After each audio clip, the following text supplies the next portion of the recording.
What's up guys, King Majestic here. Today we have Noelani on with us, and she actually read a lot of the books that I have recommended in my previous video. So now we're just gonna pick at her brain, see what she got from it, and let's freaking go. Now, did you want to say anything before we get started? Sure. Hi, my name is Noelani, and I'm really excited to share these books that have made such an impact on my life experience, and I hope they will for you too.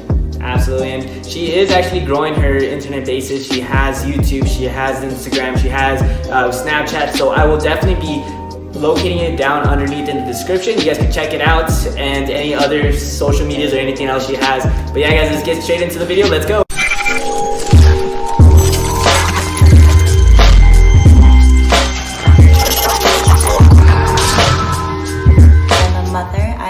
Life and empowerment coach, as well as a musician, and I share sacred mantras and music, as well as write, have a podcast, and do many other things. To say the least, she does a lot. So in regards to The Alchemist talks about omens, right? How did you come across this book? How did it come to towards your path? Well, when I started out, I started with the Law of Attraction and The Secret, and so shortly after, The Alchemist came to me. How did you wind up applying it in your real life? The way the story describes that we are always having omens and different signs coming to us, different synchronicities, and if we're able to tune in and are present and aware and paying attention, then we can see that we are always being supported and guided to our best and most enjoyable life. What is your biggest takeaway from The Alchemist? I think The Alchemist really empowers us in the way that it shows us that we are never truly alone, that we are very powerful, and we have the ability to create anything that we really wish to have in our life experience, and that there is no limit to anything other than our own limitations that we place on ourselves. Nice. And then you were telling me earlier that you kind of attracted this whole place to your existence, right? Can you kind of tell me a little bit more about that? I got very fascinated on that. Oh, sure. Yeah. So this house that we are sitting in right now was a total and complete manifestation. I was very deliberate in the creation process. I spent about 8 months focusing on wealth consciousness and really reprogramming my mind. And then when the need to move came, I spent 2 months while also looking for homes, visualizing, writing down, intending what I wanted to create, while also being willing to act and to do the work. So I went out, I looked at homes, I looked at condos, I looked at apartments, I let go of the expectations and on what I needed or wanted it to be, and was also willing to allow the universe to ultimately bring to me what was in the highest good. And so while I was looking at homes with realtors, this came to me out of left field, and it was exactly what I had asked for. The most ideal, highest timeline would be to find a private owner who didn't care about my bank statements or my work history. And of course, to have a brand new home that's never been lived in. Where I was living at the time, there was a lot of issues with parking, so I absolutely wrote down parking as being one of the things. I really liked having open floor plans, hearing nature, being close to the mountains or close to the outdoors, and a nice quiet neighborhood. And this house is all of those things and even more. That's awesome. That's incredible. All right, so now that we've talked about The Alchemist, I do kind of want to delve deeper into the other books as well. Now, you've also mentioned that you've read The Compound Effect. Yeah, so that compound effect has come in and out of my experience since when I was working at Zappos, and which was actually before The Alchemist came to me. And that one was really about the personal development aspect and how I can be more and take more advantage of who I am and what I truly enjoy. And what was the practicality of it? What is something that you've applied from the compound effects? So the compound effect is, I mean, I get chills just thinking about it, because it really tells us that, you know, slow and steady wins the race.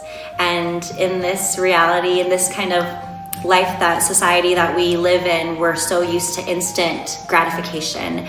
And yeah. I mean, it gives a perfect example. It's just a little bit every day compounds it, just like momentum, just like a snowball effect, and produces much better results, as opposed to just going for that straight result that ultimately is unsatisfying and doesn't provide real value or meaning to your life experience.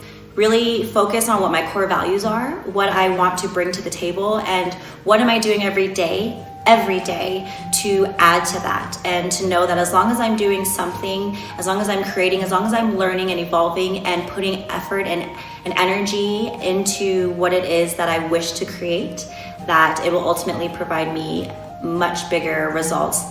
Okay, that is freaking phenomenal. Now, I think the last book that you mentioned that you've read is actually The Go-Giver, correct? Yes. And I absolutely love this book. I know that this book has such great value and a different perspective than what most people live out in their lives. And it completely changed the way that I interacted with others. How do you think that it changed the way that you live your life?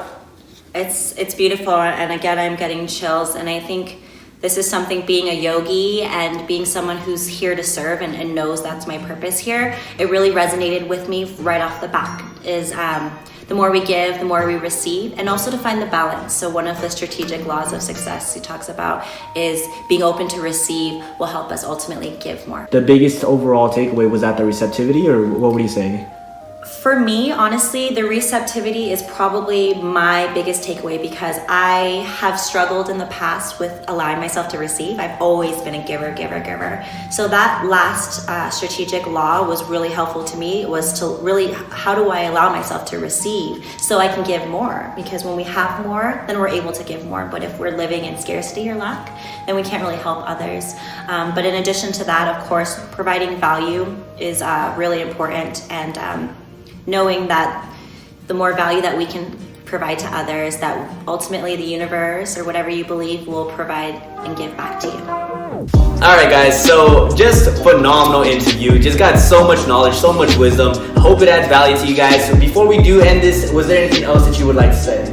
Yeah, ultimately, all of these books, no matter which one you're reading, are going to empower you, and they're really going to help you realize your own power and your own potential, and that everything you need is already within, and these books are just resources and tools to help you uncover what is already within you.